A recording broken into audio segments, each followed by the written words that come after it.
چاہتے تھے، حضرت بھی اس مکان کو خریدنا چاہتے تھے، خریدنے کا انتظام فرما رہے تھے۔ اتفاق سے وہ صاحب حضرت ہی کی خدمت میں مشورے کے لیے پہنچ گئے کہ مکان فروخت کروں یا نہ کروں۔ فرمایا جائیداد فروخت کرنا اچھا نہیں، بعض دفعہ ایسی تکلیفیں پیش آتی ہیں جن کا تحمل نہیں ہو سکتا۔ میرا مشورہ یہی ہے کہ مکان فروخت نہ کرو۔ اپنے نفع کی حضرت نے پرواہ نہ کی، مشورہ وہی دیا جس میں دوسرے کا نفع تھا۔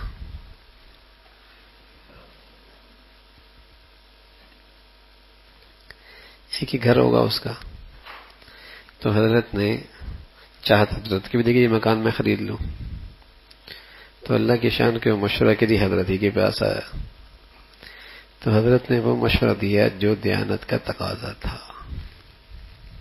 دیانت کا تقاضا تھا۔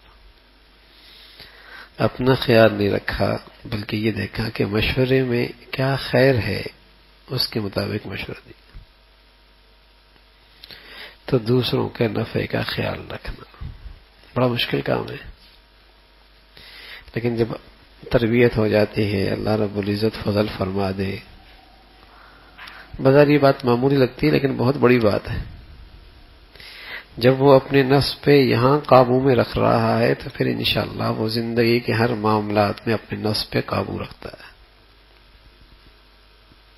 معمولی بات نہیں ہوتی، اور جب نفس بے قابو ہو جائے تو وہ کہیں بھی بے قابو ہو سکتا ہے، پھر کچھ سے کچھ ہو سکتا ہے، اور جب قابو میں ہو تو کچھ بھی ہو جائے قابو میں ہے،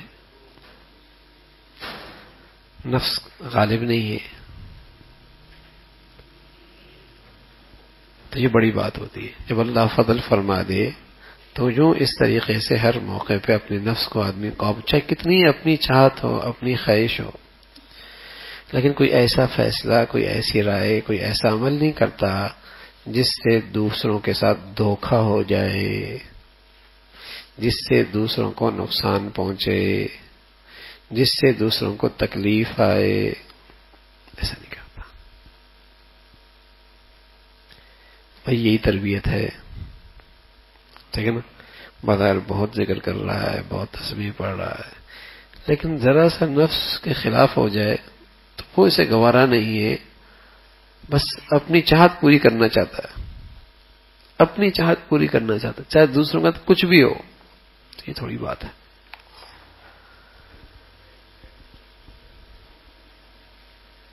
یہ تربیت نہیں ہے، بلکہ یہ دیکھنا ہے کہ اس وقت اللہ کی چاہت کیا ہے، میری چاہت پوری ہو یا نہ ہو، دیانت کا تقاضا کیا ہے، میری خواہش پوری ہو یا نہ ہو، میں نے اپنی طبیعت کو اس پہ لے کے آنا، یہ تربیت ہے۔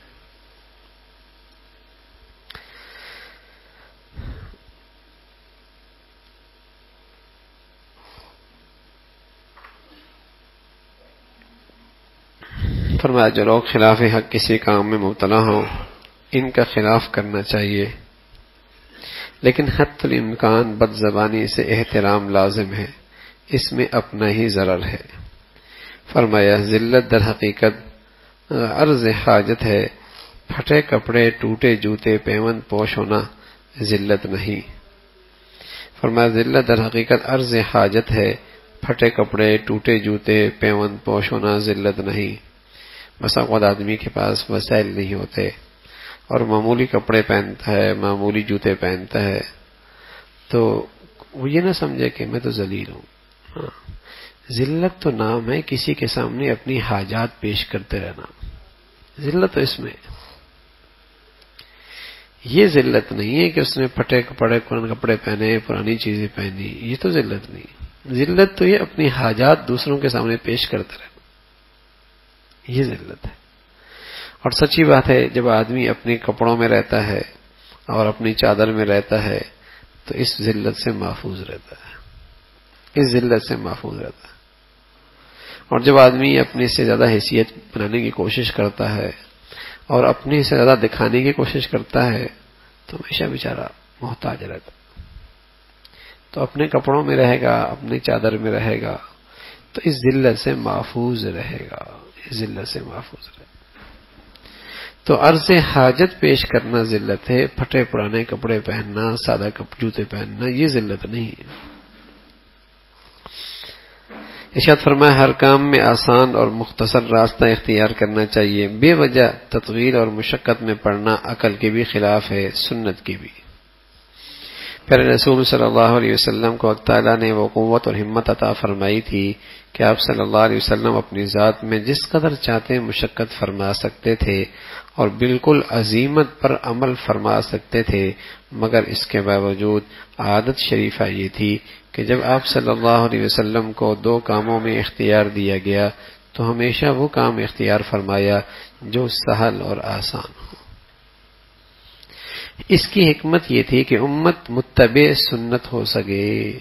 اگر آپ علیہ الصلوۃ والسلام جو اللہ نے آپ کو غیر معمولی قوت اور طاقت دی تھی اور آپ میں مجاہدے کی صلاحیت تھی، ہمیشہ ہی عزیمت پہ عمل کرتے رہتے تو امت کو سنت پہ کیسے عمل کرتے؟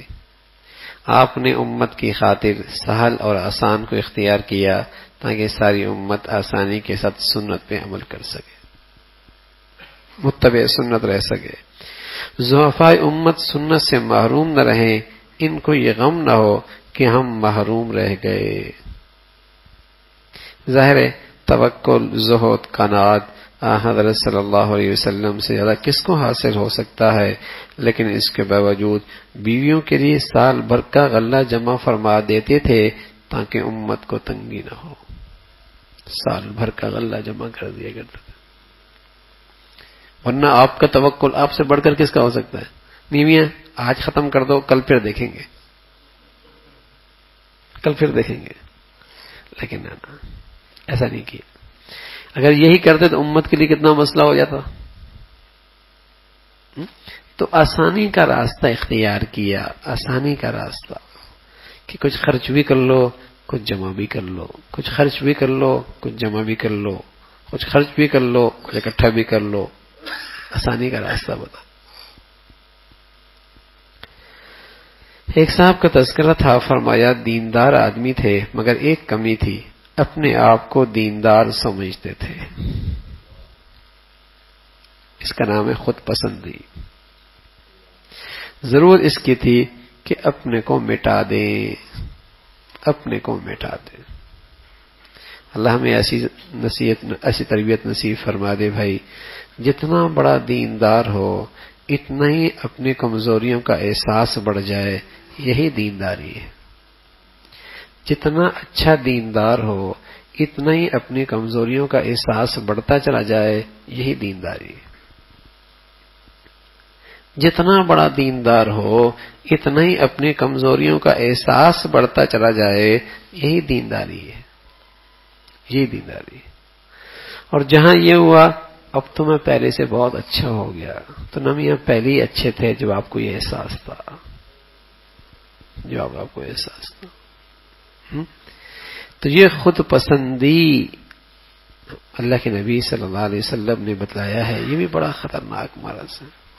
جب آدمی اپنے آپ کو دیندار سمجھنے لگتا ہے، یقین جانے پھر نظریں دوسروں کے عیوب پہ پڑتی، دوسروں کی کمیوں پہ پڑتی ہے، اور دلوں میں دوسروں کی حقارت ہی آتی ہے۔ ہاں، تربیت کے لیے آدمی اپنے باپ سے بھی بتلا سکتا ہے، اپنے بچے کو بھی بتا سکتا ہے، اپنے بھائی کو بھی بتا سکتا ہے، اپنے دوست کے متعلق بھی بتا سکتا ہے، وہ تربیت الگ چیز ہے۔ لیکن اس تربیت میں اپنے آپ کو اس سے بہتر نہ سمجھے، اس سے اپنے آپ کو بہتر نہ سمجھے۔ اور سچی بات ہے، کس کی کس نیکی پہ بخشش ہو جائے اور کس کی کس کمزوری پہ پکڑ ہو جائے، کس کمزوری پہ پکڑ ہو جائے، اور پھر معاملہ تو بھائی کل کا ہے جب خاتمہ ہوگا، کس کے ساتھ کیا معاملہ ہوتا۔ تو فرمایا ایک صاحب کا تذکرہ تھا، فرمایا دیندار آدمی تھے مگر ایک کمی تھی، اپنے آپ کو دیندار سمجھتے تھے۔ ضرورت اس کی تھی کہ اپنے کو مٹا دیں، اپنے کو مٹا دیں۔ اللہم اجعل فی عینی صغیرا، اے اللہ مجھے اپنی آنکھ میں چھوٹا کر دے۔ اللہم اجعل فی عینی صغیرا، اے اللہ مجھے میری آنکھ میں چھوٹا کر دے۔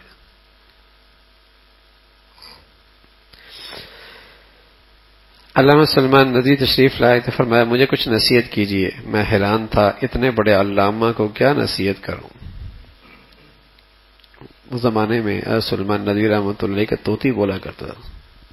زمانہ آپ کی شہرت سے واقف تھا، وہ آپ کی خدمت میں، عادت کی خدمت میں آئے، مگر ذہن میں یہی آیا، میں نے کہا مولانا اس طریق کا حاصل یہ ہے اپنے آپ کو مٹانا چاہیے. سلیمان ندوی رونے لگ گئے. ایسی نصیحت فرمائی، فرمایا اس راستے کا حاصل ہے اپنے آپ کو مٹا دو، اپنے آپ کو مٹا دو.